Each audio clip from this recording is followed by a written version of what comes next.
Welcome to the Radiate Wellness Podcast. I'm your host, Christy Clemens Hoffman. Each week we will discuss tools, tips, and ways to radiate your best life ever, interviewing practitioners, authors, and luminaries to help you on your path. Wellness, joy, peace, abundance. What do you want to radiate?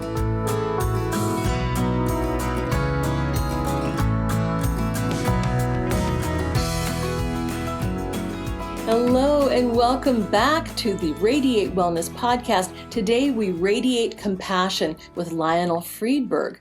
Lionel is an Emmy Award-winning film and TV producer and writer. Lionel grew up in South Africa and began his career at the first TV station in Central Africa in Northern Rhodesia, which is now Zambia.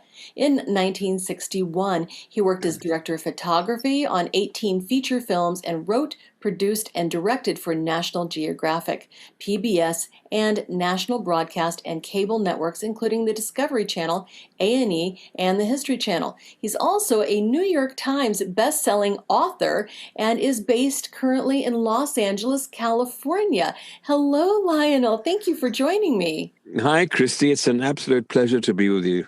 Hi there. Quite an impressive background you've got there. My goodness, I don't even know where to start. So, well, first of all, let's talk a little bit about the film and television. How did you get into that? Well, it's an interesting story. I'll try and make it as brief as possible. I grew up in South Africa. I was an only child, and I lived during the apartheid era when apartheid was the system that ruled society in South Africa. And no matter how young one was very conscious of this great division that separated the races in South Africa in a really nasty, in your face kind of way. Separate bridges across railroad tracks, separate entrances in stores, separate beaches, on and on and on. So I grew up with that, and it was clearly an unjust system. Now, my father was originally from Northern Europe, from Latvia, and he emigrated to Africa when in his 20s, married my mother. She was South African. And my father was very, very disturbed by that whole apartheid system. And, and I remember as a child, just walking down the road and you'd see a black person walking and a cop car would stop and stop this person and say, "Show me your pass," because every black person had to carry a passbook. In other words, permission to be in that area. And if they did not have their papers up to date, it was straight out of like out of World War II, show me your papers. And if their papers were not in order, they would be thrown into the back of the vehicle and arrested for being there illegally. And either sometimes they were bailed out by their employers, but most often they were sent back to their tribal areas, far, far away from the urban and industrial areas. And we witnessed this as children. I saw this often, coming back from school, walking down the road, And so my father eventually decided he had enough of this. And in 1960, he made the decision to leave the country. And my father was trained as a watchmaker, the old-fashioned watchmaker, tinkering around with little coil springs and things. And he took a job at a jewelry store in a tiny, tiny town in a copper mining area in what was then known as Northern Rhodesia. Now, Northern Rhodesia sits right up against the southern border of what was then the Belgian Congo. Today, the Democratic Republic of the Congo. And the Congo had burst into flames once the Belgians left in 1960 and the First Congo War began. But Northern Rhodesia was a British colony. This was during the colonial era. And there were a string of copper mines just beneath the Congo border. And my father took a job there. It was advertised in the press as a watchmaker and a manager of a little jewelry store. And so he and my mother decided to go up there. I had finished my high school career. I had finished high school completely. And, I was tinkering with the idea of going to college. But when they made that decision to leave the country, I said, "I'm going with you." And my mother said, you're not doing anything of the kind. You're staying right here because you're going to college, you're going to university, you're going to have a life, you're going to create, a life for yourself. You're going to get a degree of something or other, whatever you want to do. But here was the problem. My mother exposed me to the movies when I was 4 years old. And I was utterly and totally and wholeheartedly in love with the movies. And when I was 11, I was given a little movie camera, a used one, by a cousin of mine. And I started making films for my school and for my friends, birthday parties, sports meetings, the debating club, things like that. And so I was making films. And I thought, when I finished my high school career, my folks are going to move into the middle of darkest Africa. Here's my opportunity to go and make wonderful adventure films like Tarzan and The African Queen and King Solomon's Mines and all those wonderful movies that I had seen as a kid, And how naive can you be, So I went with them. I followed them. My father went up first. And then I followed them. And when I arrived up there, I was absolutely mortified because I looked around me. There was a big copper mine, a small town, and jungle and bush from horizon to horizon. Certainly no film industry and no opportunities for someone with ambitions like I had. But out of the blue, one day, like manna from heaven, came my salvation, because I found in the local newspaper, there's a small newspaper that served all these little towns, and they were advertising for staff for this new television station that was being constructed in one of these towns for the miners, for the copper mining community. And so I applied. Now the main staff were all coming from Europe, mainly from England, but they were looking for people like cleaners and drivers and things like that. And I went along and I had an interview and I said, I don't care what I do. I'll sweep the floor. I will lick the floor clean. You've got to give me a job. And they did. And so my career began at this little station in Central Africa, which served a variety of purposes. In the mornings, we had educational broadcasts in vernacular languages for kids in local schools living in the bush because there weren't enough teachers to go around.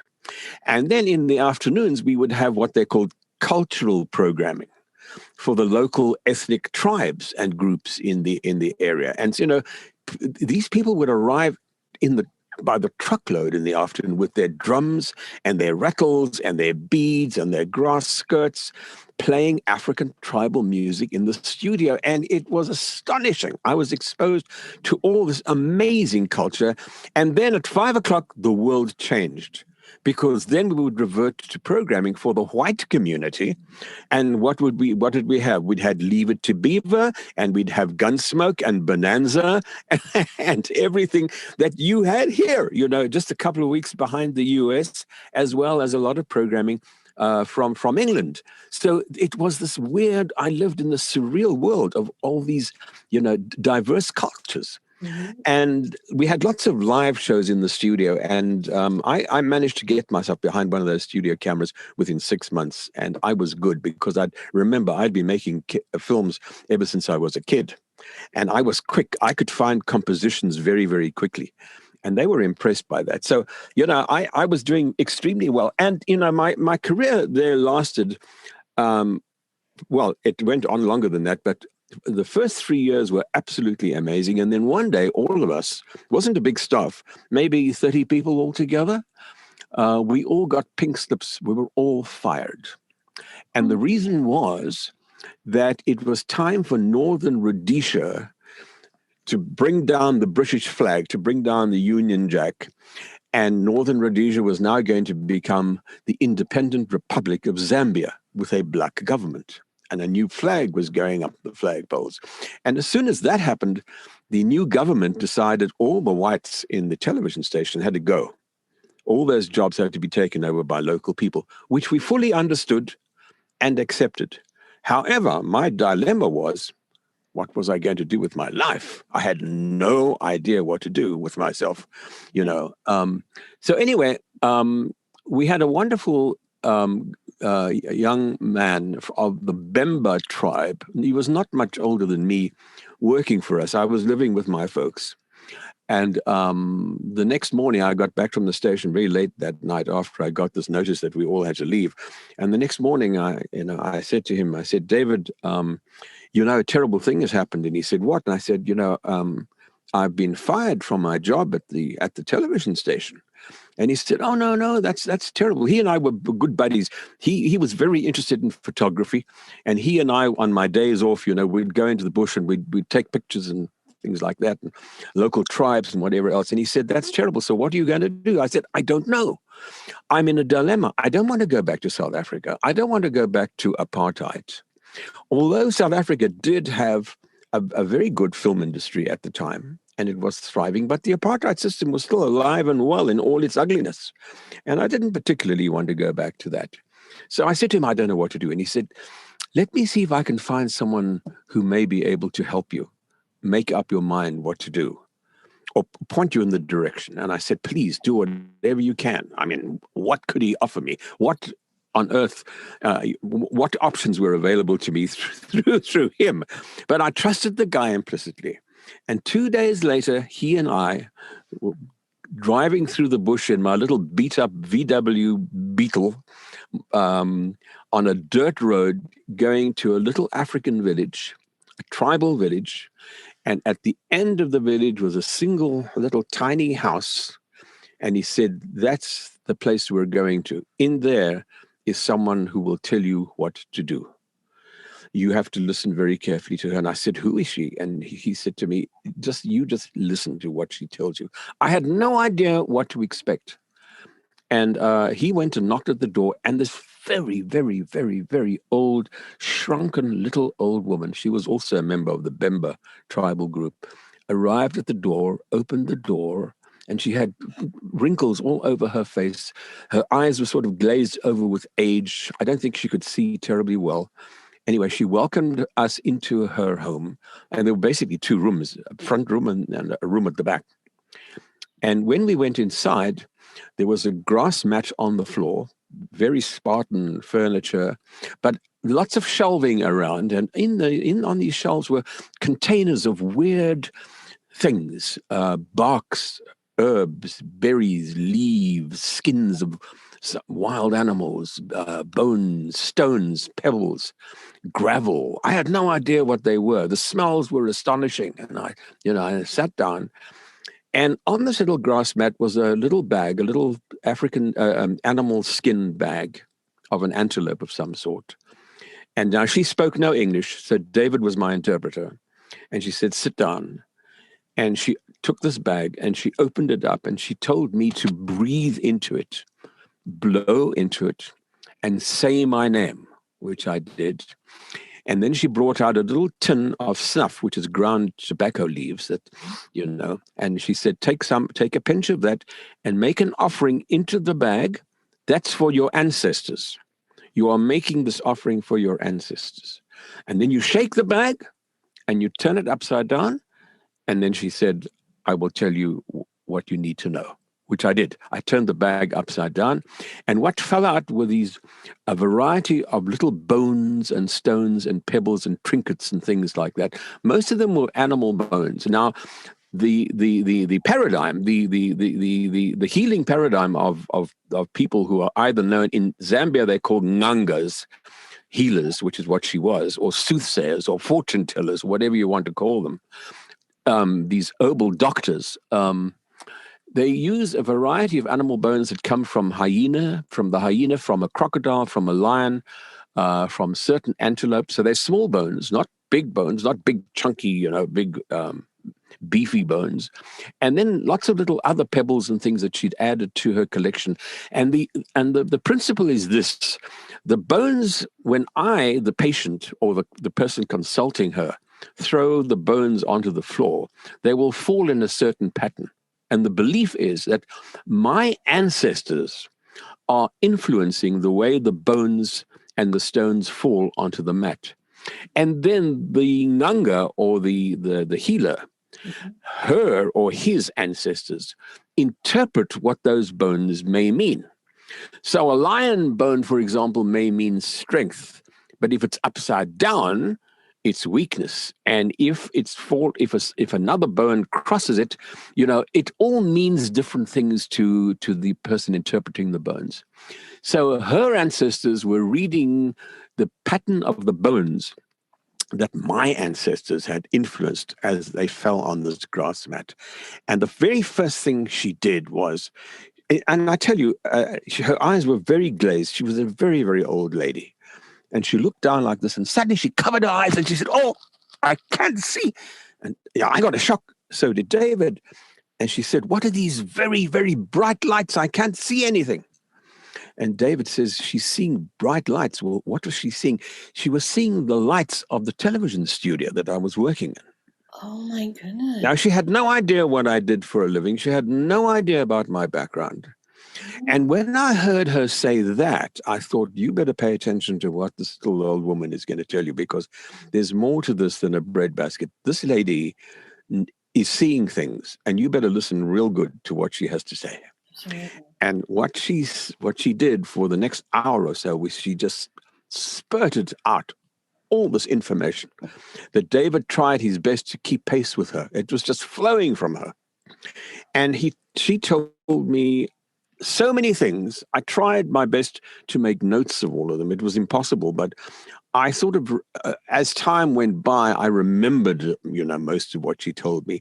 And the most unbelievable thing about it was that just about every single thing she told me over the next 60 years came true. She told me that I would be married twice. She told me how many children I would have. Numbers. She told actually specific numbers. And one of the things she said to David was, and this is what I was waiting to hear. She said to him, he's going to cross the big water. Now, remember, this little old lady probably lived in the bush all her life. And Zambia is a landlocked country. There's no ocean there. Yeah. She'd probably never seen the ocean. I mean, she'd probably never been more than 20 miles away from where she was born. And she said to him, he will cross the big water. I had no idea what that meant. And he will go into that direction. And she points towards the north. She leant over her corner like this, her shoulder. She will go in that direction, in other words, to the north. And then she told him things like, one day, as part of his work, he will go to a place where there are more big lights and lots of famous people. He will do work there. She said to him, he will also one day go to a world where there is no color. It is a strange world where there is only white, no color. He will one day, as part of his work, go into the bush, and he must be very careful because his life will be in danger from the great beast. I had no idea what any of this meant, none of it. And it's only as they came to pass, only as they came to be fulfilled, that I realized what she was talking about. One of the most amazing things was she said to him, one day he will meet a man who was very, very close to the most evil man who ever lived. And when I heard that, I thought, my God, what is she talking about? And years later, all of that made sense to me, and I can tell you what she meant by that. Yes. Later on what she meant. But so let's just give some perspective to all of this, so that your viewers can know what she was talking about. The very first thing that came to pass, these predictions that she made, was this crossing of the big water. So what I did, obviously, I was not going to be able to remain in Zambia on the copper belt, because there was nothing for me to do. So I did return to South Africa. I did join the film industry and worked on films there. But it didn't take me very long, and I decided to emigrate to North America. And the way you went those days, and I'm talking about the 1966 now, is you went by sea. You didn't fly those days, particularly if you have lots of bags. You're emigrating, so you go by sea. There were ships. People traveled by sea those days. And so I was traveling from Cape Town to Southampton in England, and from there I was going to take a ship across the North Atlantic to North America. And halfway on the voyage from Cape Town to Southampton, it's a 14-day journey. I used to go up to the top of the ship every night and look at the sky. I'm a sky watcher. I always watch the sky. I'm fascinated by the heavens. And I used to go up there every night, and the stars would change night by night. The patterns of stars would change because we were slowly moving from a southern hemisphere to a northern hemisphere.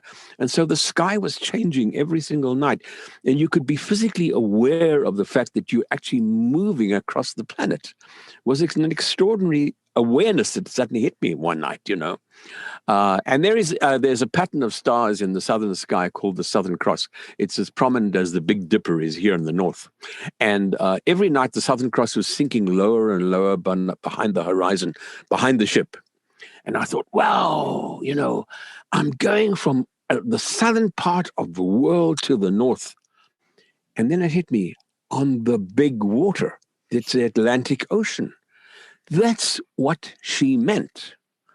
Now, I'm quite sure that she didn't really know what she was seeing as she was having all these visions, this little old lady, but she just described to me what she was seeing. And this was the first time, this is the first thing that came true. I was traveling from the north to the south on the big water, emigrating to a new life and a new world, you know, and many of the other things that she told me, like, for example, let's talk about that white world that she predicted. In 1991, I was working on a show for PBS here in the States, and it was for a science series called The Infinite Voyage. And what we were doing, we went down with a scientific research team to Antarctica to talk about and investigate the ozone hole and the possibility of global warming. They didn't call it climate change back in those days. It was still global warming, you know. So if you want to take the temperature of Mother Earth and find out if the planet is unhealthy or not doing so well, you go to a place like the Antarctic. There are no cities. There are no population densities of human population. It's pretty pristine. But if you measure the acidity in the water in the oceans, is that going up? Is that above normal? Is the ozone hole increasing? Are temperatures going up? And you can actually find out whether the atmosphere has got more greenhouse-causing gases if you drill into the ice. Basically, you're drilling into time. You're going backwards in time because as the ice builds up, it traps air bubbles. And in all of these little air bubbles, it traps parts of the atmosphere that date back centuries. And so if you drill an ice core, you can compare, round down here, the CO2 level was this, and look how it goes up as the years go by. So you can see all of these things. And that's what the show was about. And, you know, it was done with under the auspices of the National Academy of Sciences in Washington, D.C. And it was an extraordinary, fascinating trip. It was amazing to be down there for, I think it was 6 or 7 weeks. And it was Christmas Eve, 1991, either 1990 or 1991. I can't quite remember the exact year. And it was Christmas Eve. Now, we're on this big research ship. The crew are all Norwegians. The scientists on board are all Americans from various universities. And my film crew and a bunch of other people. And the captain decided to stop the ship that night in order to celebrate Christmas Eve. Now, remember, we are so far south, and the month was December, that the sun never set. It was perpetual daylight. Because in the south, at that time of the year, at that far south, the sun doesn't go beneath the horizon. It's like an hour of twilight, and the rest of it is daylight all the time. So right about midnight, everybody was very happy on board the ship, a lot of partying going on and whatever else. And I decided to go and sit up on the deck and make my notes. I used to keep copious notes all the time. You have to. As a documentary filmmaker, you've got to write everything down, every single day. Almost like a diary. You keep your notes. And I went up to the deck of the ship, put on my overcoat, and I just sat there glaring out at this world. And the sea was covered by pack ice. So it was solid. It was a solid white ocean, There was no water to be seen at all. It was all ice. And remember, we're on an icebreaker. So as you move forward, you break the ice, and that's how you keep going forward. But when you're stationary, you're surrounded by all of this ice. And I tried to describe the world as to how I would write the narration later on for the film. And I said, it's like living in a translucent white egg, because you could not see where the horizon ended and the sky began. Everything was white. And it suddenly hit me. Oh my God, that's what she meant. I'm in a world where there is no color. It's all white. She foresaw this decades before it happened. So on and on and on, there were things like that never stopped happening. As to the most evil man who ever lived, I'll just throw that one out very, very quickly. The year was 1984, and I was doing a film about the history of South African Airways. Now, South African Airways was one of the great, really a very, very good international airline. And it pioneered flight throughout the continent of Africa. And it is an extraordinary story. And so it was the 50th anniversary of the airline. And in order to tell that story, it was very, very exciting, because those were pioneering days. Air travel in darkest Africa through the jungle. That's what the movie was about. And in 1934, just after the airline was founded, they bought 3 new airliners from a company in Germany, the latest state-of-the-art aircraft. Each one of them sat 14 passengers. Now, to fly those things all the way from the factory in Germany, all the way down the continent of Africa to Johannesburg is a major deal. No radio communications along the way, no alternative airfields, et cetera, et cetera. Weather forecasting didn't exist. Primitive radio on board the aircraft, no radar, Nevertheless, they did it. It took 2 weeks to do that, and they did it. And I thought, wow, wouldn't it be amazing if I could find someone who was alive at the time as part of that flight? And my researcher, bless her heart, she actually found out that one of the pilots on one of those delivery flights was still alive. And I said, I have to interview the guy. She said, yeah, he's retired now. He lives in a small town near Munich in Bavaria. He speaks no English, so you'll have to do the interview in German and then dub it afterwards, which is fine. But he's like 89 years old. But his memory is still very good. And this, with the facility of the German government, we located the guy, and he agreed to do the interview. But not only that, he apparently was a very keen amateur cinematographer in his day, and he made a movie of that flight. And there was a copy of that film in a laboratory, in a lab in Frankfurt. Now, it doesn't get better than that, Right. So now we're shooting in Germany as part of that series that I was doing on the history of the airline. And we find the film, and we select the pieces that we want to use in our documentary. We got permission to do that. And in 2 vans, including a member of the German Foreign Office who was our facilitator, who arranged this whole interview, we traveled by road from Frankfurt down to Munich to go and interview this man whose name was Hans Baur, B-A-U-R. And I'm going to try and make it as short as I possibly can. But anyway, we're traveling down on these autobahns. It's just amazing. No speed limit. You can do 100 miles an hour. And those German autobahns are incredible.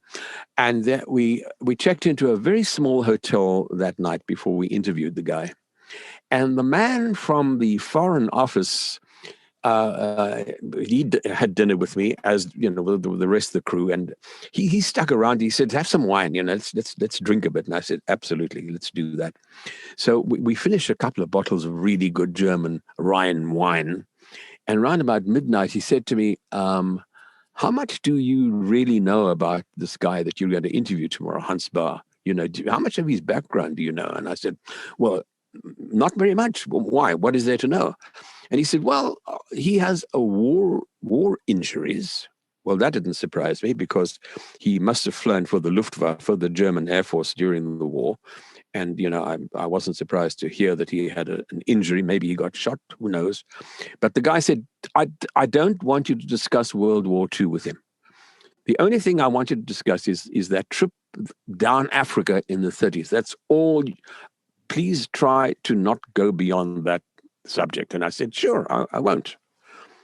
But he wasn't satisfied. He wasn't. And he sidled up a little closer to me, and over the top of his glass, he said to me, we'd had another bottle of wine to drink, and he said, but how much do you really know about the guy? And I said, what else is there to know?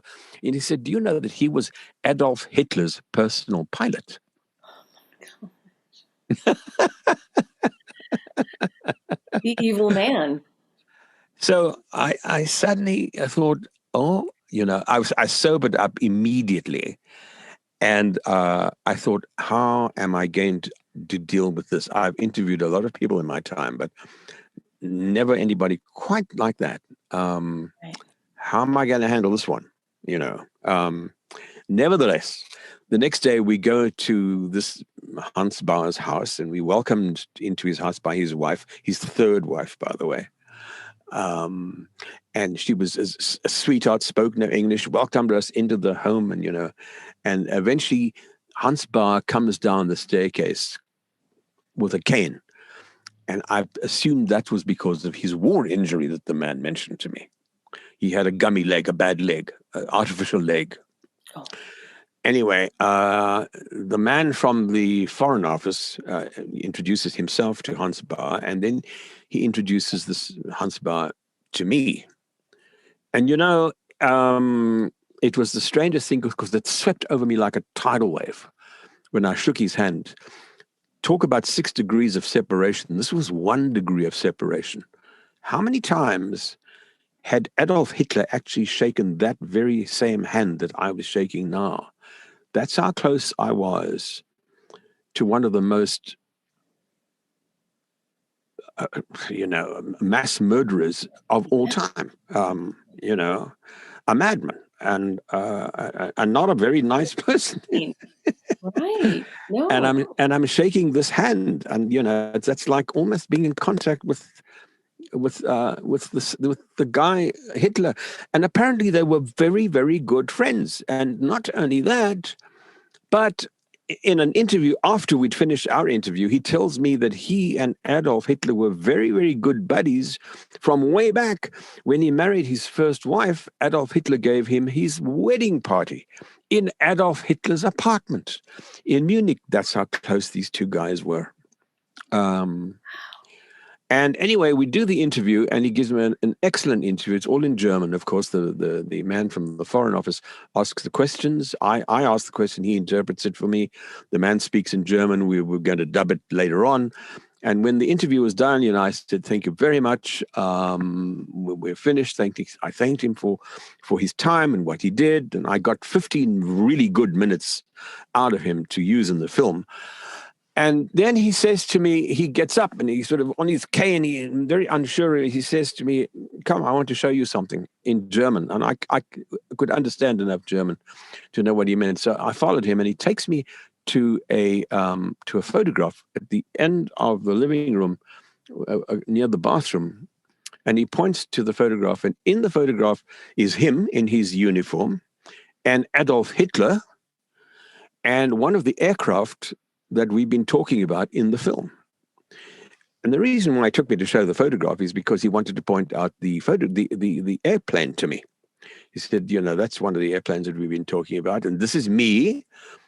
And then he didn't mention who the other man was in the image. And he looked at me, and I looked at him, and he said, in German, he said, do you want to know about him too? And I said, yeah, bitte, please, yes, I would like to know about him too. And he invites me back to the couch. He asks his wife to bring snacks and drinks and lots of good schnitz and Slivovitz and Kirschwasser, good German alcohol. And he and I sat on the couch while the rest of the crew tidied up the cables and wrapped up from the shoot. And then he asked his wife to bring the photograph albums, which she did, about 6 or 7 leather-bound photograph albums. And these albums were a collection of images of the inner ranks of the Third Reich. Adolf Hitler and Goebbels and Goering and everybody, they're all in these images. And in a lot of these photographs is this guy. because he and Adolf Hitler were very good friends. And, Hitler trusted nobody because he always knew his life was threatened or in danger. But this man was his confidant, and they were very, very tight. And so he shows me all of these images, and it is like a revelation of everybody who actually ran the Third Reich. And this man describes all of these images to me. And, it was extraordinary. And after a couple of hours of this, I said to the crew, I said, okay, we're done now. Let's pack the bags and let's pack the vans and leave. And he was a sweetheart. And apparently the war injury that he had was not because he was a pilot, but he was in the bunker with Adolf Hitler in Berlin the night, the same day, that night Hitler took his life. Hitler said to him that day, he said, I want you, because he was, there was a possibility that he could take Hitler and get him out of the country. Mm-hmm. And he said to him, let's get you to an airfield. I'll get you out of here. And Hitler said, no, the war is done. The war is finished. The war, it's over. I'm taking my life tonight. I want you to get out of here. Take this. And he gave him a painting, which he rolled up and put in his backpack. And he said, leave now, because I am going to take my life tonight, as well as Eva Braun. That's his wife. He'd married Eva Braun. And they committed suicide that night. So he was running through the streets when the Russian troops were invading Berlin to liberate Berlin. And that's how he got shot, by a Russian rifleman. And he was arrested by the Russians. And he was sent to a gulag for 15 years because the Russians always believed that he knew what had happened to Adolf Hitler. They didn't believe that Hitler took his life. And anyway, so that's one of the reasons why I was told to not discuss the Second World War, because it was obviously a painful, difficult memory for him because of that incident. But I mean, this guy told me everything, and he was a sweetheart. I tried very, very hard to not think of him as a Nazi or as Adolf Hitler's personal friend, but as a pilot. And I tried to think about him, to keep it within the world of aviation. Difficult though that was, I did manage to do that. And but it was a very, very otherworldly experience, let me tell you. Oh. And at the end of the day, we drove away from the house, and I looked through the rear back of the vehicle as we left, and he was standing outside his house with his wife, waving. Two little old people just waving goodbye to their guests. Two sweet old people, and that's how I saw him. That's who he was. But as we rounded a corner and the image of this guy disappeared behind the corner, I suddenly realized, what? That's what that woman meant decades ago. Yes, decades. You will meet a man who knew the most evil man who ever lived. That's what's just happened to me, Mm-hmm. That is amazing. And so you had some incredibly intense experiences and just seeing beautiful, wondrous things. And I know that during some of your work, strange supernatural and psychic phenomena were also part of it. Can you absolutely. About that? Well, I in the 70s, I did a wonderful series in South Africa called The Tribal Identity. The writing was on the wall for the white government in South Africa. They knew that Nelson Mandela would have to be released from prison. They knew that apartheid's days were numbered. And so they were preparing white society for the fall of racism. In other words, for a multiracial society. And it was their decision to make a series to introduce white society to their black neighbors, the people that shared the country with them. Right. And so I did a series called The Tribal Identity. And what it was really a very hard, good, deep look at all the major tribal groups of South Africa, their culture, their spiritual beliefs, their everything about them, their rituals And it was extraordinary. And during the course of the making of that series, which I did with an anthropologist by the name of Peter Becker, an amazing man, who, by the way, foresaw his own death. He died in Arizona doing research, and he knew that that was going to happen. I can't tell you the amount of times I've worked with people who foresaw things. It's just been a litany of incredible events. But Peter knew that when he came to Arizona to do that particular research trip, he knew he was not coming back, and he told me that. But anyway, we did the series together on the tribes. And during the making of that series, I met a lot of these shamans of these various tribes. And they call themselves, as I think I mentioned earlier, Sangomas. And each tribal group, the Sangoma practice is slightly different, but the basics are the same. They can read your illness. They can foretell, they can tell you what's wrong with you. They can prescribe medicine, which they call muti, and they make up medicine themselves, medication, by grinding up leaves and barks and herbs and roots and whatever else, which they collect from the forests. And a lot of the stuff is very, very powerful stuff, and it works. And I saw it myself time and time again. I saw 2 people exorcised, supposedly of evil spirits. We filmed that. I filmed rituals of transition from childhood to maturity, rites of passages with these tribal groups, and it was an astounding experience to go through all of this, because you basically, I went into the heart of these tribes and their beliefs, and it was a privilege beyond anything I can ever begin to describe. They let me into to schools for initiates in the bush that most people would never see. Young men and young women who are transitioning into adulthood from childhood, and being told about the rights of what an adult, how an adult should behave in the tribe. I mean, it was just astonishing. And so during the course of that, I met a number of these Sangomas, these healers. And every time I filmed one of these Sangomas doing their thing, either foretelling a future event or diagnosing an illness, or answering a patient's question, someone who can come and say, "My husband left me. Where is he gone? Where will I find him?" Person throws the bones, says, if you go 3 mountains away and you go to that village over there, that's where he is. He's got a new woman in his life. That's where you'll find him. That kind of thing. I mean, they wear lots of hats and they do all sorts of extraordinary things, and they do it extremely well. Today, by the way, that when apartheid was still being practiced by the whites, the white community would frown down upon these people, and they would say, "Oh, those are just witches, witchcraft."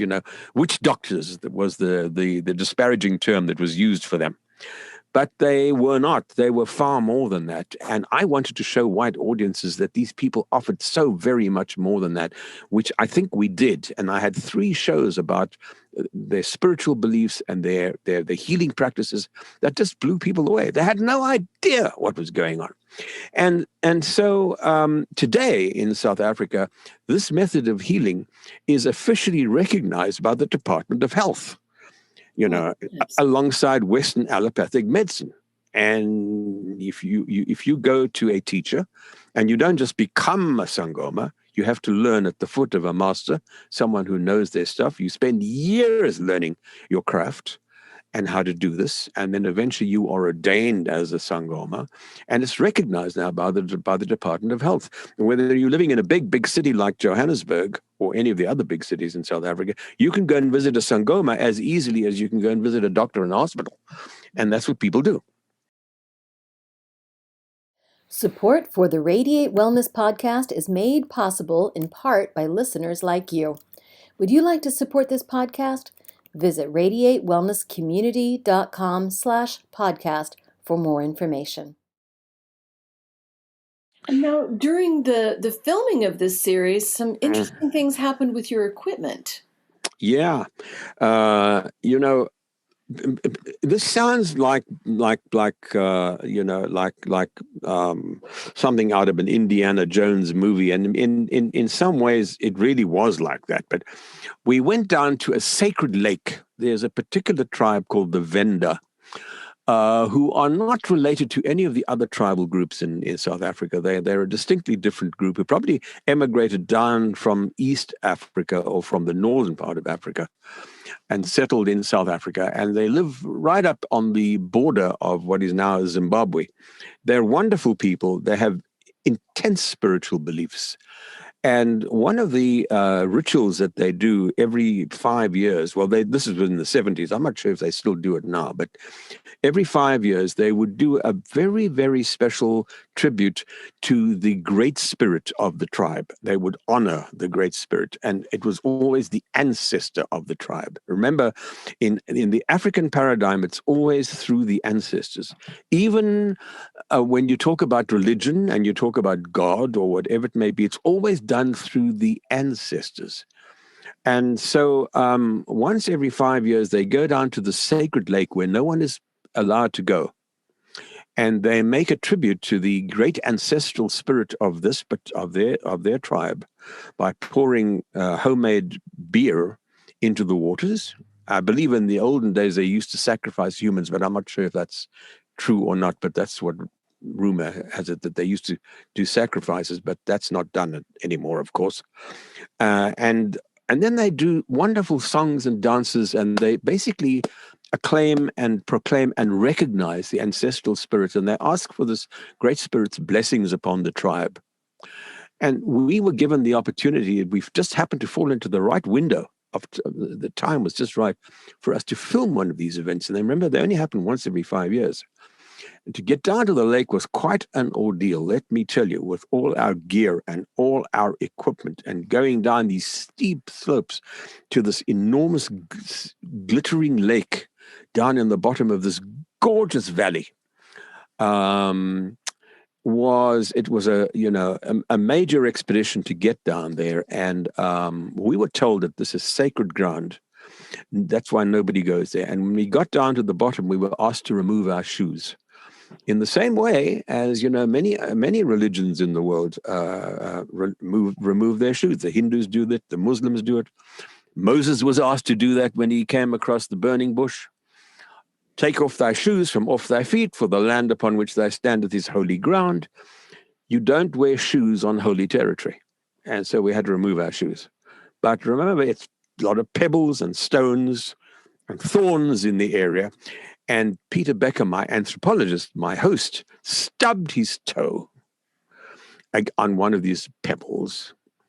And he was hopping around on one leg, ouch, ouch, ouch, ouch. And it was kind of infectious because we all started to giggle. The crew started to giggle. Now, the man who was leading this ritual was a very, very, very old, a man who obviously was well over 100 years old, because we tried to ask him questions about his childhood. And the things that he would tell us were deep back in South African history. So we knew if he witnessed these things, he was over 100 years old. And he was the main man who was brought down from the hills to lead this ritual. And what he did, he held up his hands like this and, chanted out to the lake. And then there were drums going, and then these young people would pour the sacred beer into the waters. It was a very, very solemn affair. But as Peter stubbed his toe and was hopping around like a clown, we started giggling. And that wasn't the way to behave, not during a ceremony like that. Yeah. And while this old man was going, doing his things, and he was maybe 20 feet away from where the camera was, and Peter was in front of me, supposedly explaining what was going on, but he was my assistant, or one of the assistants, started to laugh. The sound man started to laugh. I started to giggle, and the old man stopped chanting. And all he did was he turned around and he looked at us. And at that very moment, the camera stopped working. The tape recorder stopped. Remember, we were shooting film. The sound recording equipment stopped working. All our equipment died. Everything electronic that we had stopped instantly. Oh my goodness. So our technical guy, who was a member of the sound department, he comes out with his voltmeter and he measures everything. The batteries are fine. There's power in the cables. Everything is fine, but nothing is working. It just stopped dead. And I said, oh my God, what is all this about? And, the laughter stopped immediately. And we had an interpreter with us, what we call a fixer, a guy who arranges things. And I said to him, please, can you go and ask the headman over there, if the priest could stop doing this until we fix our equipment, which he did. And the guy went and asked the old man, and the old man just shook his head, and he whispered into his ear. And the message that we got back was, the ancestors are displeased with our behavior, and they are not going to allow us to film the rest of the ritual. Oh. Well, I thought I was going to have a heart attack, because this was an opportunity of a lifetime, and now this is happening. We've got to fix this. We've got to get this right. What's going on here? And Peter and I consulted one another, and Peter said, something is going on. Something supernatural is happening. There's no question about that. Nothing made sense at all. Anyway, we sent profuse apologies back to the old man. And we said, all of us, we really are deeply, deeply sorry for the way we behaved. We had no intention of offending anybody. Please excuse us. And the old man sort of thought about it for a minute, turned back towards the lake again, put up his arms, started his chanting, and the drumming started. And the minute he started the chanting again, all the equipment started to work again. The tape recorder reels started to turn. Remember, we're talking about 70s technology here. The tape recorder started to work. My film camera started to run. Everything began to work. The microphone became alive. It's as though a curse was lifted. And talk about the supernatural. It's as real as this desk that I'm sitting at. There is more to the world than we know. That there is no question. Absolutely. And you've even filmed a UFO at one point too. Yes, yeah. This was in 1966 when I was working in Canada. We were filming in the province of Saskatchewan. And the film was a documentary about the history of housing in Canada, how urban areas develop around various industries, be it agriculture or oil or coal or whatever it may be. And we had to film at a potash plant. Potash is dug out of the ground. It's a white material that is ground up and used in fertilizer. And when they mine this stuff, it makes a lot of dust. But the point about the film is that housing was beginning to grow around this potash plant, this mine, And so we had a day that we were going to film at this potash plant. And it was a very small crew, just three of us. And we stayed at a motel in the middle of nowhere. And, Saskatchewan is as flat as a tabletop. And the potash plant must have been about 30 miles away from where we were staying. Nothing else except cornfields. And we could see the horizon. We could see the potash plant because you could see the dust rising up from this plant. And by the time we got to the plant, about half an hour or an hour later, the guy at the main gate said to us, "You fellas, you better get down to the parking lot because there's something sitting up in that dust cloud up there." We said, "Like what?" And he said, "We don't know what it is, but go down, take a look for yourselves." So we did, and the director had to meet the manager of the plant to discuss the day's filming. But I stayed those were the days of station wagons. I unpacked the station wagon, put up the tripod, put the camera up, and put on the longest telephoto lens that we had. And a couple of the other members of the plant came up, just to chat with me, and they said, "Yep, there's definitely something up in that cloud up there, in that dust." I said, "Have you seen it?" And they said, "Well, every now and again when the breeze comes up, you can see there's something metallic up there." I said, "Really?" And I, try to focus up on the cloud. It was difficult because focusing on dust is hard to do. But a slight breeze did come up, and I caught a glint of metal, just a flash like that. Oh, goodness. And I focused on that. And then the breeze increased a little bit, and it revealed this disc, this big disc just sitting up there in this cloud. My with goodness. with a triangular, almost like a triangle beneath it, connected to the disc with three prods, almost like a tripod.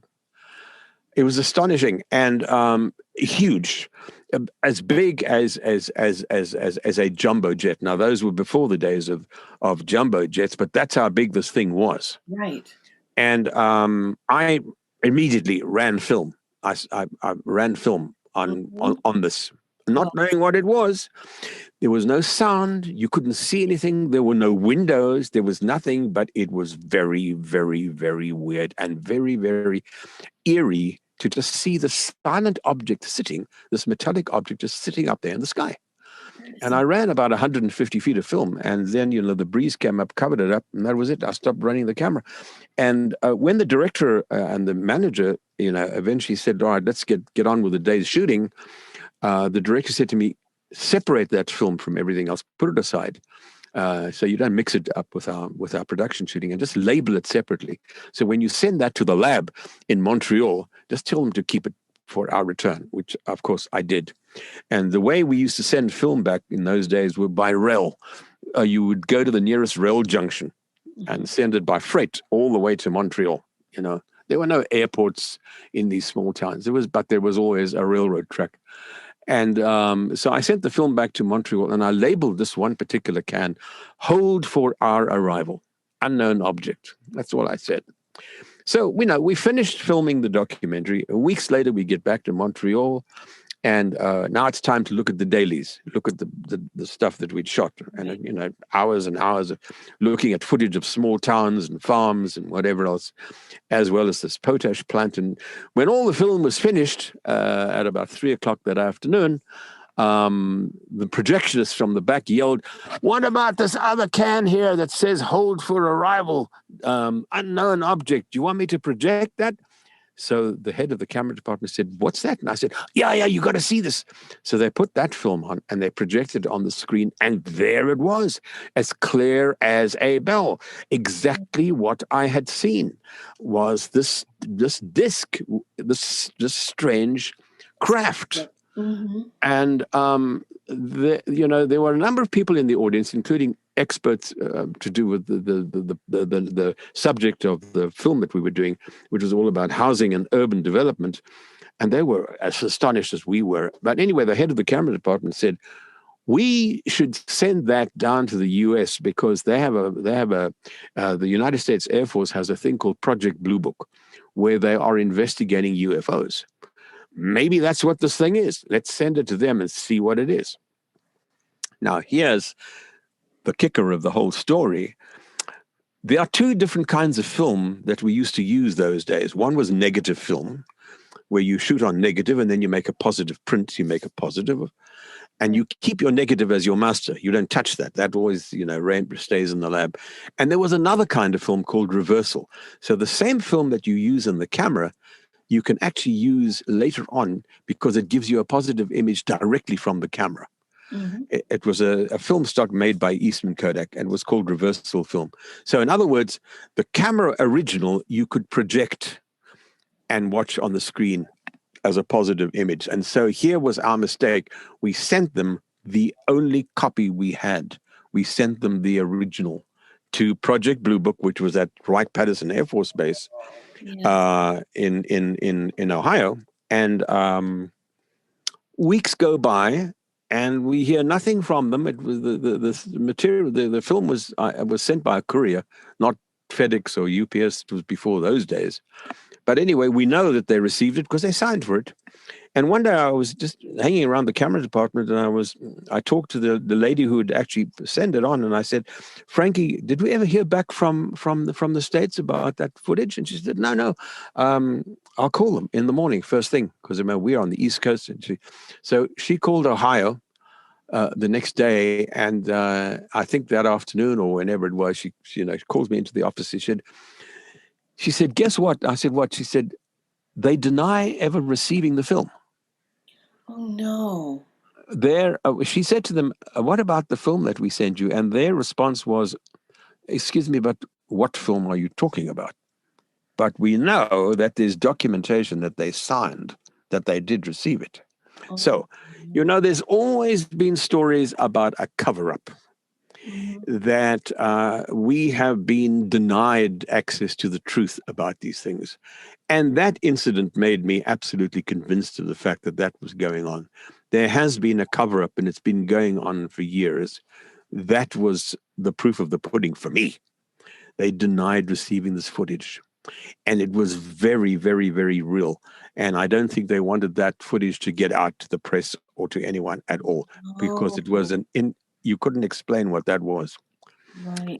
So UFOs, and I have always been interested in UFOs and the whole mythology about extraterrestrial contact with the Earth.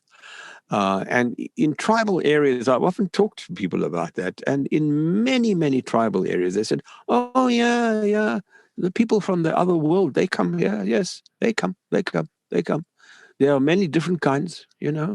Oh my goodness. It's as though that's just how it is. Don't worry about it. Commonplace. Right, absolutely commonplace. Well, Yeah. I'd like to now talk about your book, Forever in My Veins: How Yes. Film Led Me to the Mysterious World of the African Shaman. Mm, And so this is about your journey from seeing this soothsayer mm. up to, the present day, kind of a memoir, right? Yeah. So, yeah, what else can you tell us Well, about it? let me tell you that, Christy, the glue that holds the whole book together Hmm. really is built around this whole shamanic thing, this whole shamanic story, Hmm. because I was eventually diagnosed with a very serious illness here in LA, and so as part of my own healing process, I have investigated for myself the healing system of the African Sangoma. And I'll tell you how all that came about. I was working on a series. I think I was working on either Mysteries of the Bible for A&E, or ancient mysteries for one of the cable companies. And one night we were at home here. The kids were doing their homework upstairs, and my wife and we'd had dinner, and I think I was watching Jeopardy actually, and it was a hot Californian evening, and my wife looked down and she said, "Why are your ankles so swollen tonight?" And I said, "What?" And I looked down and I said, "Oh my God, you're right. My ankles are swollen. What's that about?" So I thought I better get that attended to. And I called my doctor, and he saw me in a couple of days.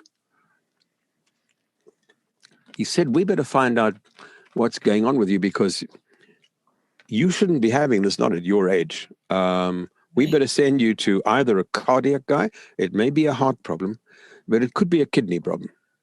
So I went to see a nephrologist, a kidney specialist. He took one look at me, did some blood tests, and he said, "We need to do a biopsy on you. We need to do a biopsy on your kidneys, Oh my because I goodness. think you've got a major kidney disease." And I Oh thought, no. what? And then it turned out that the biopsy proved that both of my kidneys were being affected, and the doctors called it idiopathic, which is a medical term for we don't know what's causing it. Right, right. Right. And it was my immune system, as far as they were concerned, were turning against me. My own immune system was trying to destroy my kidneys. Yes. Now what?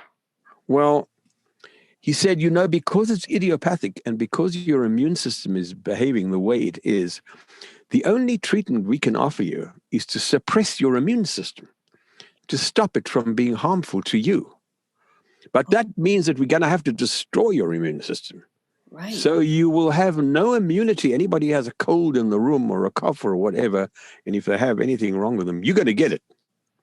But at least it may stop your immune system from destroying your kidneys.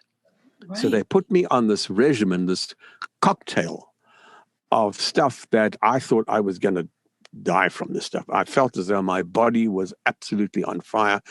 So what they did was they did suppress my immune system big time with this cocktail.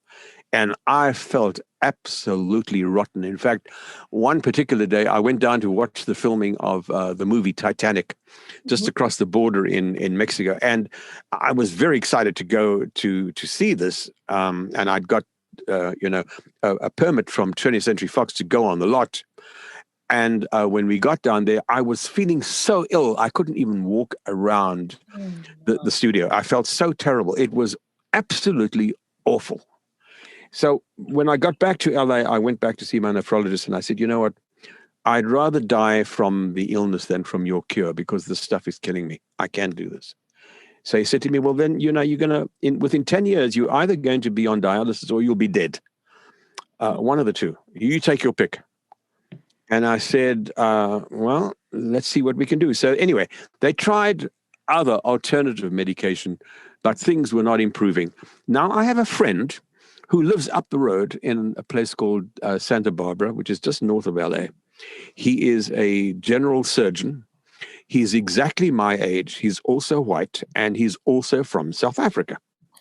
And he and I have been friends for years. Now, Dave has always been very, very interested in the healing paradigm of the Sangomas in South Africa.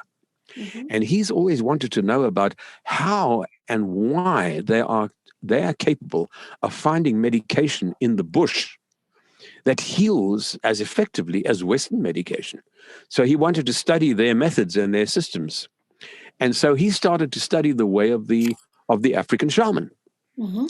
And so he was very, very open to the shamanistic systems and their healing methods. And he was really very, very heavily into it. And he found himself a teacher in Swaziland, which is a country that's in between South Africa and Mozambique. There's this landlocked country called Swaziland, mountain kingdom, absolutely magnificent place. And that's where his teacher was, who taught him the ways of the shaman. And because he was so open to the healing methods of the shaman in Africa, and he knew that I knew quite a lot about that because of the television series I did. He knew about that woman who predicted all those things. And he said to me, you know what? I'm going back to my teacher in October this year to spend a few weeks with him, learning more about the methods that he uses and which berries and herbs and roots he picks and why he grinds them up and what he uses which ones for.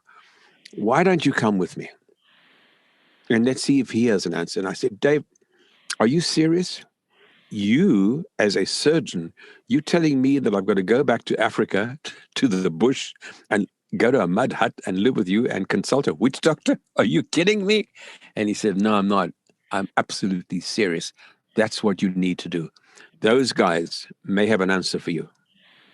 He says, I know Western allopathic medicine very well, but I also am learning a lot about the shamanistic ways, what the Sangomas do. Let's go and find out if they have an answer for you.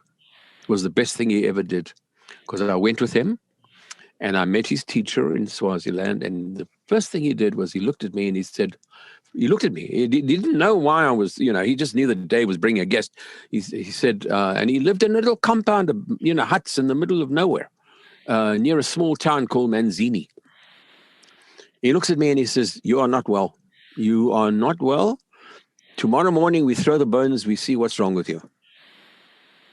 And he did. And he threw the bones the next day and he said,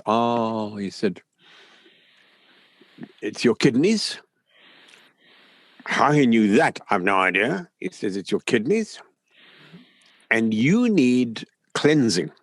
And you need a very, very powerful Sangoma. And I know a Sangoma more powerful than me who can help you. We will arrange for you to go and meet him, and he will perform a ceremony called a Femba, F-E-M-B-A. The word itself terrified me. I thought, what on earth is he talking about? Anyway, oh my goodness. A day or so later, he takes me into to the trading store in this little town nearby, where I'm introduced to this little man who spoke no English. And, I shook his hand, and it was a very limp, very meek, mild, softly spoken guy, short, no sense of energy at all about him, just very polite and very sweet and very nice. And and I'm told that this is the man who's going to perform the Femba. And a price was agreed for him to perform the ritual on me. and that it would be done on a certain evening up in his own compound, way up in the mountains. So comes the day, the appointed day, we go trundle along on the Land Rover up into the mountains to his compound. His name was Mr. Mazia. And we go to Mazia's compound where he had about 4 or 5 wives, lots of kids running around. It's a polygamous society. And we arrived there, and 2 of his older, I think they must have been his sons, probably like in their late teens, 18, 19 years old. They spoke perfect English, and they welcomed me, and they said, "Oh, welcome, welcome, welcome, welcome. We are expecting you, and my father will be ready for you shortly." And they show me into, now my friend Dave Cumes, who's my friend from Santa Barbara, he's with me, and another guy who you always need a translator. And they show me into this big round hut with a thatched roof. Nothing inside except a pole holding up the roof and a little fire and a little brazier in the middle of the room, and filled with women, with children, little babies, some of them suckling on their breasts, others tied to their backs, papoose style. And all of these women are drumming, and you have this rhythmic drumming going on. It was almost hypnotic. Mm-hmm. And these 2 guys said to me, "You must strip down completely and sit down in the middle of the hut by that fire." I said, "Well, can I keep my underwear on?" He says, "Yeah, that's all, nothing else." And that's all I wore. And I didn't feel the slightest bit of embarrassment in front of all of these women. And they took no notice of me at all, none whatsoever. That's how Africa is. Things just happen. That's the way things are, and that's what happens, And I sit down in the middle of this hut with my legs stretched out towards the fire, and I'm like very unsure about what's going to happen. And then these 2 guys disappeared, and about 10 minutes later, they come back into this hut, dressed in their tribal finery, with beads and cocoon rattles tied around their ankles, each one holding a spear. And they stand at a doorway on the far end of this hut, and just standing there. And I'm wondering what is going to happen. I'm looking at my friend Dave. He's looking at me. We're not sure what's going to happen. And then suddenly, wah, is this scream. And through the doorway comes this little man, Mazia, that I met at the trading store the other day. But he wasn't that meek, mild little guy that I had met before. Right. Something had taken over his body. His eyes were bright and shiny, and he was filled. You could feel the energy from this guy. And he had a grass skirt on. He had beads on, and he just and he stared at me like that with these big eyes.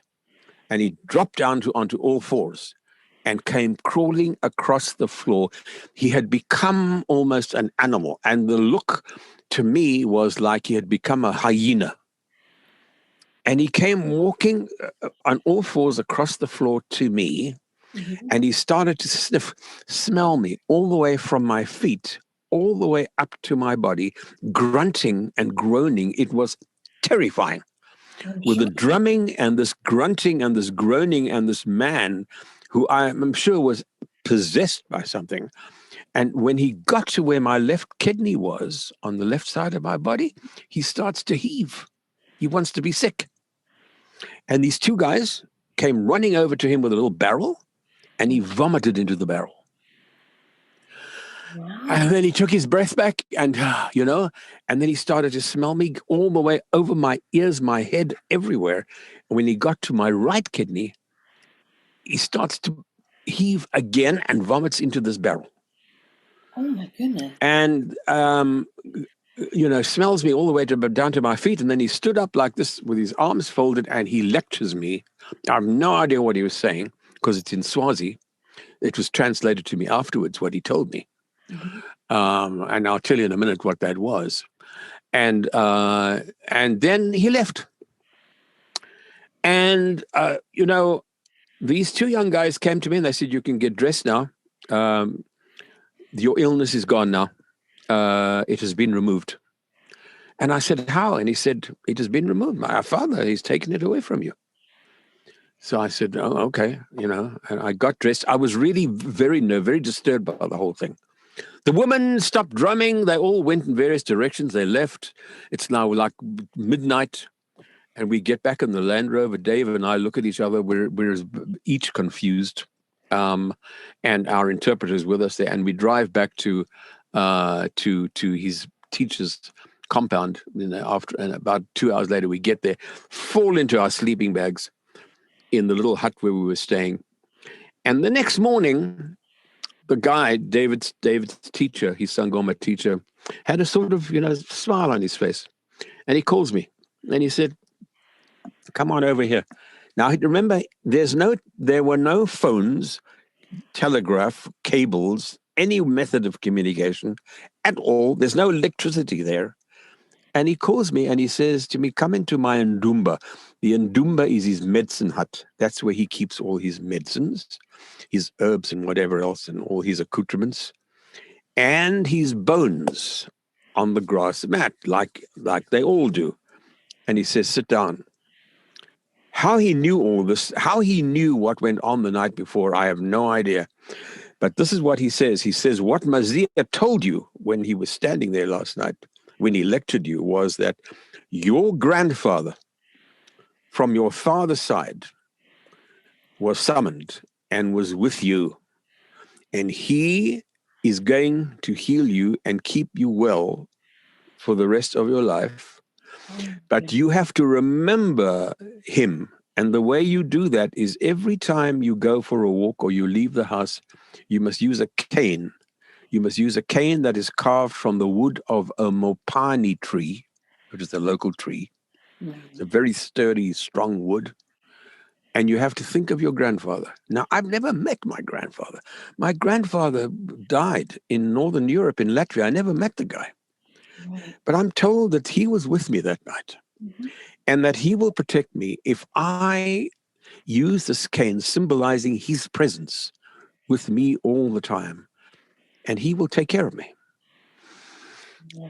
And not only that, but then he says, and here is the cane. And he reaches into the shadow behind him in his hut. And he said, I knew 2 weeks ago that someone would need this cane. And so I carved it. And now I know it's you. And he hands me the cane. I mean, the whole thing is like a completely out of a Steven Spielberg movie. It's the end. It's like Raiders of the Lost Ark. It's that weird, And how does he know? How did he know that? How does he know any of this? I have no idea. Anyway, the point is that I do not go anywhere without that cane. I love going to the Mojave Desert near here and going for walks in the desert. It's my best thing. And I always take that cane and I always think, grandfather, be with me and help me through this. Now, I tell my nephrologist all of this when I come back to LA. And of course, you can imagine his reaction. Oh, my goodness. You can imagine what he had to say. Oh. He says, yeah, you and your witch doctors, Don't give me any of that. It doesn't believe a word of any of this stuff, right? Right. But you know what? That illness I was diagnosed with this illness 30 years ago. Mm-hmm. He told me that within 10 years, I'd either be on dialysis or I'd be dead. I'm still around. And after I wrote this book of mine, Forever in My Veins, where I tell this whole story, I gave him a copy of the book. And he said to me after he read the book, he said, I thought you were crazy at the time. He said, and now I understand. I totally understand. You've changed my whole perspective of what healing and medicine is all about. You've given me a whole new perspective to think about. And I thank you for that. And you are living proof of it. And if what you've told me and what you've written about is true, you're the living proof of all of that. You've opened my mind. And I said, yeah, but you wouldn't have believed me at the time. He said, no, I mean, it sounds like something out of a movie. Absolutely. And he said, but obviously, whatever it is that happened, has worked and does work, and you're the living proof of that.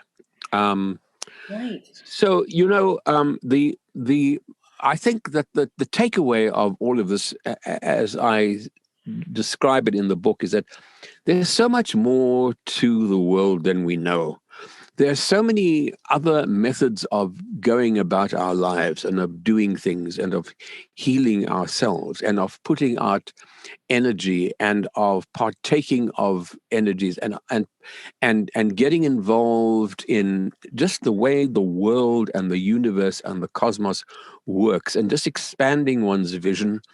I've done so many amazing things. I've had an amazing life, and I've been very, very lucky. I've been very blessed. I don't want to sound arrogant about it at all or boastful, but really, I mean, I've done so many shows about so many things that I have learned that the universe is far, far more strange and more wonderful than we can ever begin to believe or understand or quantify or measure. There's just no way that we can know it all. I often think about cutting my way through, a field of tall corn. The deeper you go, you think you're getting to the other side of the field, but actually, the deeper you go, the more you realize how big this field is, and you just keep cutting away. There's still so much more to know. There's still so much more to learn. There's still so many more lessons that can await all of us. And as long as we go about our lives with an open mind, and to be respectful of others, even about things that may sound completely crazy, just think outside the box and be respectful of other people's beliefs. I think that for me has been the takeaway lesson of it all. We don't know it all. And our systems and our institutions and our universities and our educational establishments really don't know it all. There's still so much more to learn. I've worked with NASA, and I've worked with amazing companies. I've worked with Princeton University, the National Academy of Sciences. But some of the wisest people, wear grass skirts and can't speak English and live in mud huts in the boondocks in Africa. It really is so. And it's just been an amazing learning experience. And I think we can that's what I'm hoping people will take away from this book. Keep your mind open and be respectful of others. And as we talked about before, I'm not sure if you were recording at the time, but what we want to radiate today, is a sense of compassion. And I think compassion for all forms of life and for each other and for cultures that we don't even begin to understand is so important. And there's more, I think. What's so sad about the world today, and I speak, I'm a grandfather, right? Is that there's been this great disconnect between us and nature. And we need to get back to the natural world, and we need to have a connection again with nature. Put the tablets away, put the iPhones away, put all the games away, unplug all the electronics, and go away for a weekend and reconnect with the natural world and sense something about what nature has to offer, because there is so much in nature to learn from. Smell the roses, smell the forest, smell the pine trees, climb the mountain, sail the river in a canoe, spend a quiet evening staring at the stars.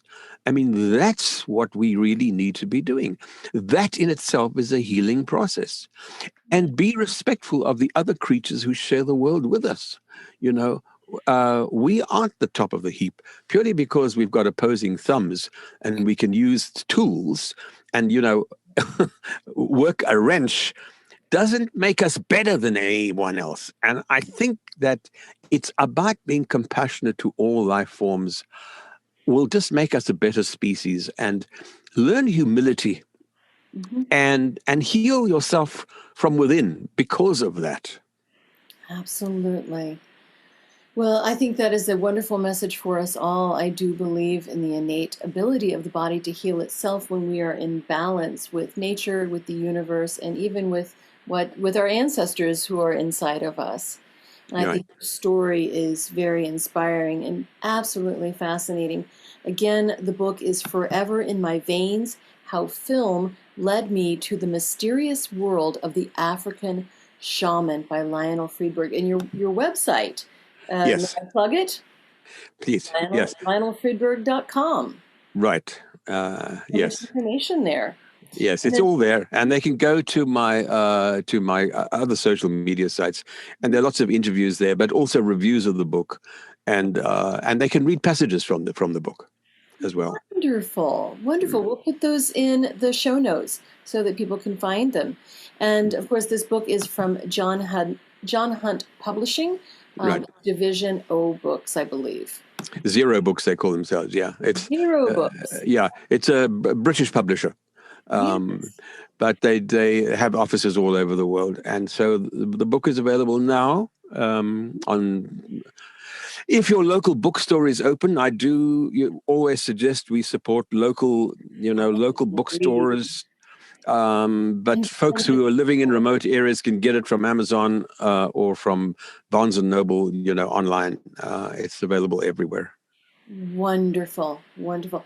Thank you so much for joining me, Lionel. I am just humbled to be able to sit down and speak with you today. I appreciate it. Oh, Christy, it's been my pleasure. And I thank you so much for having me on the show. I do really wish you well. And let's radiate this compassion. Let's just keep that going. Yeah. Oh, I love that.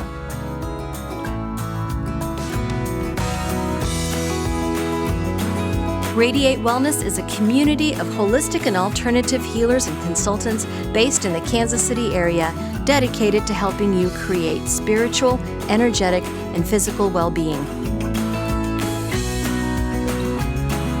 To learn more about our practitioners, services, classes, and events, or to schedule an appointment, visit us at radiatewellnesscommunity.com.